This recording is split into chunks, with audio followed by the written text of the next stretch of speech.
It's your boy Icarus Gray. It's your homeboy Wordplay TJ. And this is the No Rhyme or Reason podcast, where we talk about everything. Everything for no reason at all.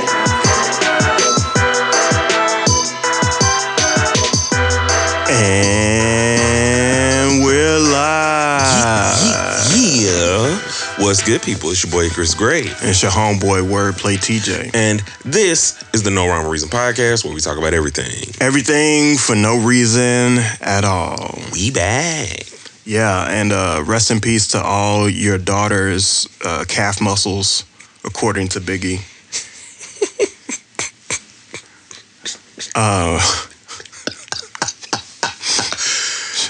Why did he say that? The same. Shoot your daughter in the calf muscle?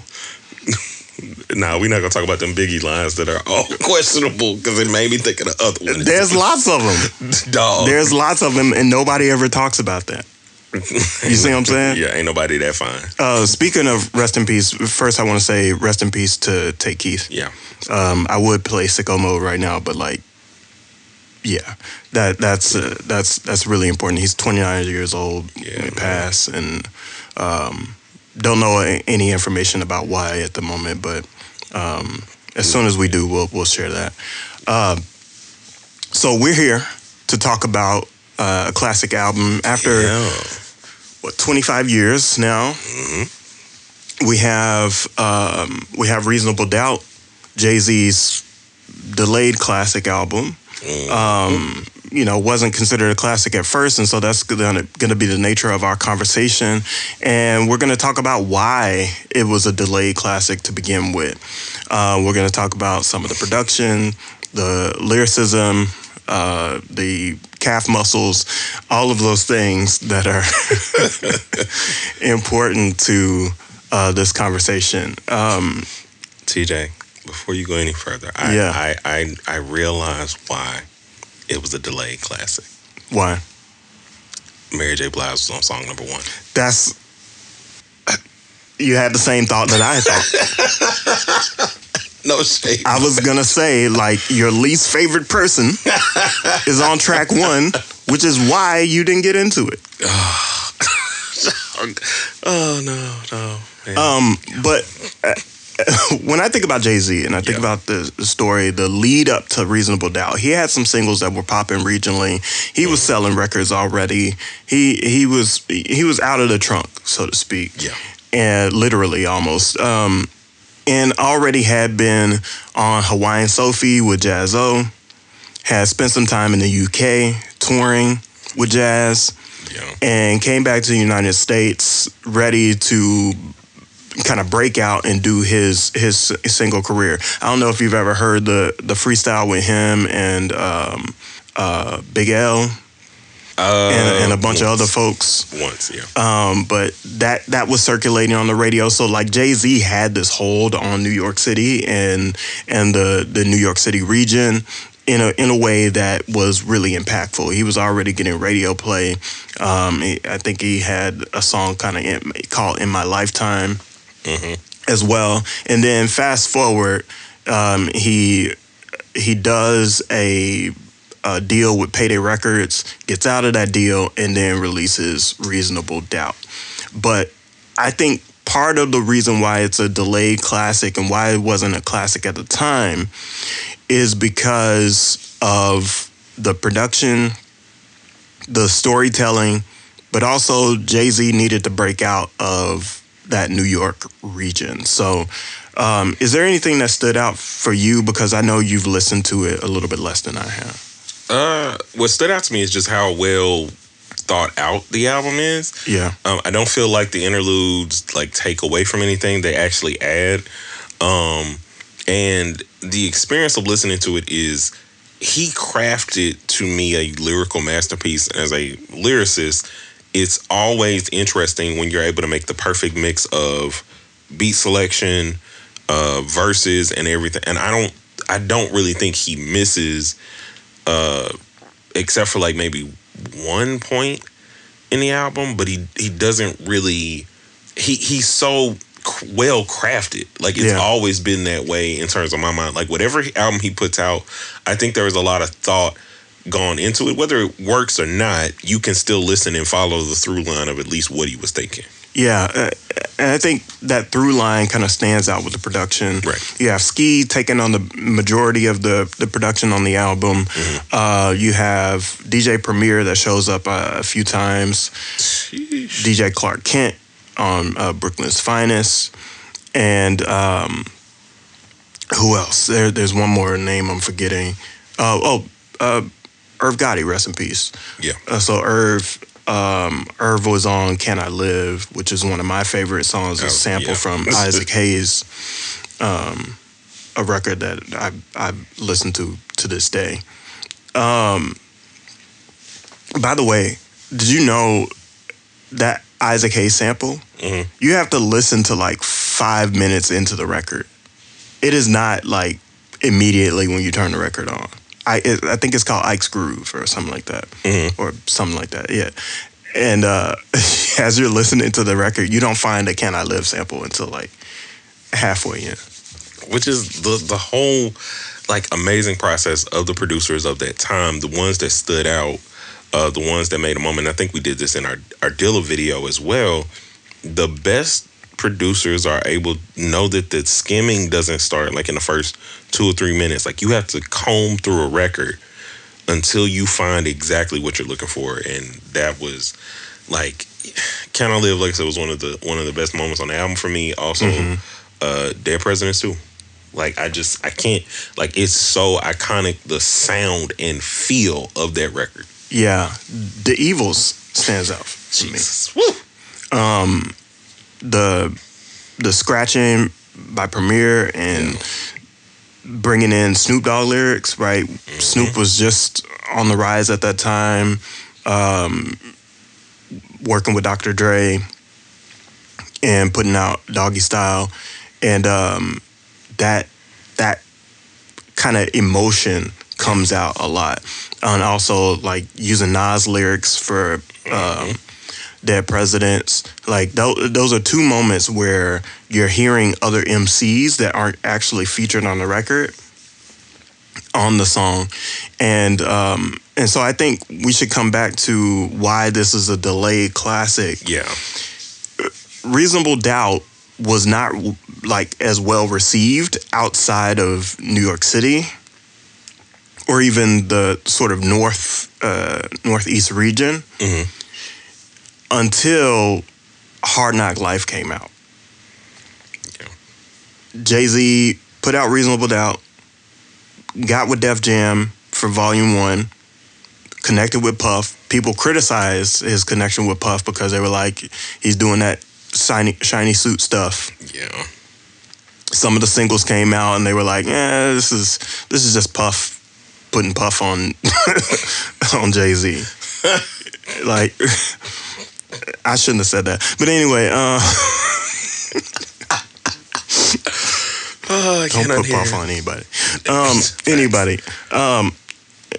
And then Hard Knock Life comes out. Yeah, man. The Annie, like, sample, he clears it with the original producers by writing a letter to them. They say, oh, okay, you can use it. We love this story. Like, we love why you use the music, and it actually means something now. Yeah. He puts it out, and it goes bananas. And I think at that point, that's when people start looking back and saying, where did Jay-Z come from? Yeah. And they find Reasonable Doubt, and they're like, oh, like, this sampled sound is different from the Puff Daddy, like, hitmaker, like, kind of commercially produced sound. Yeah. This is really raw and authentic, and he's telling stories that I can relate to.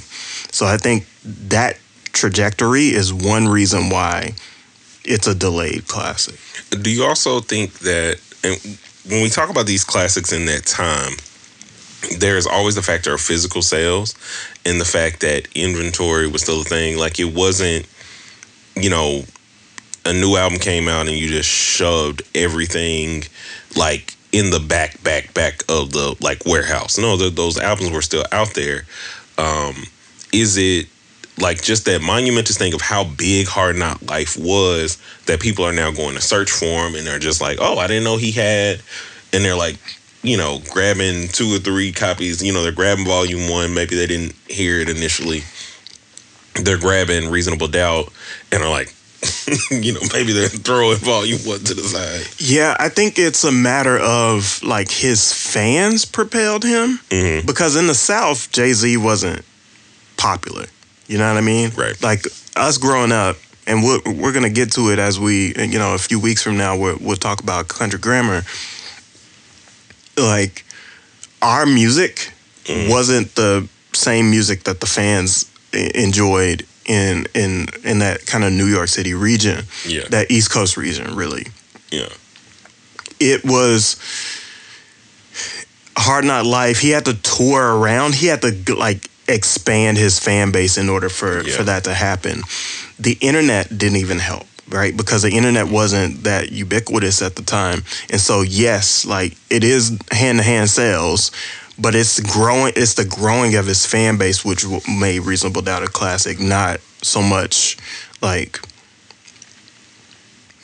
it's those growing fans doing what you're saying, which is like picking up 2 or 3 albums. Yeah.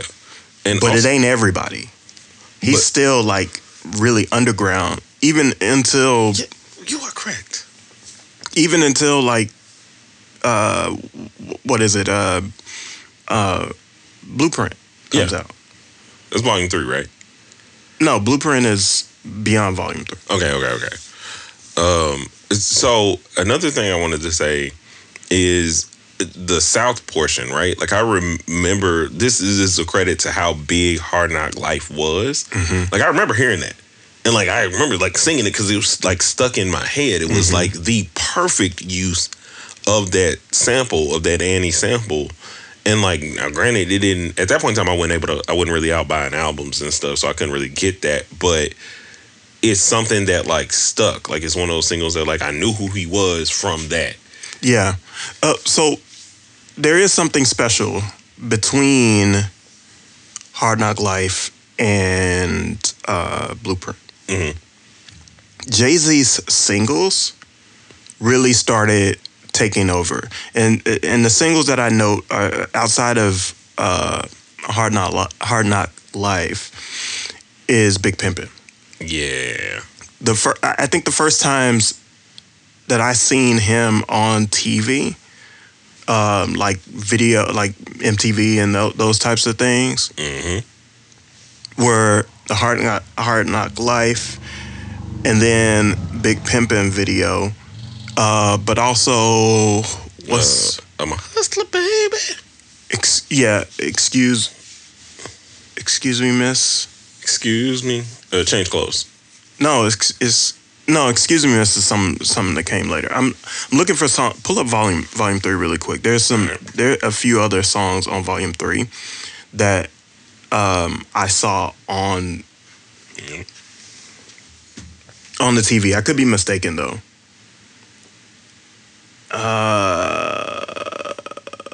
Big Pimpin', I definitely seen on TV. It could just be Big Pimpin', and that's the one that I'm thinking about. You definitely saw this one. Another video. The Missy. Is that your chick?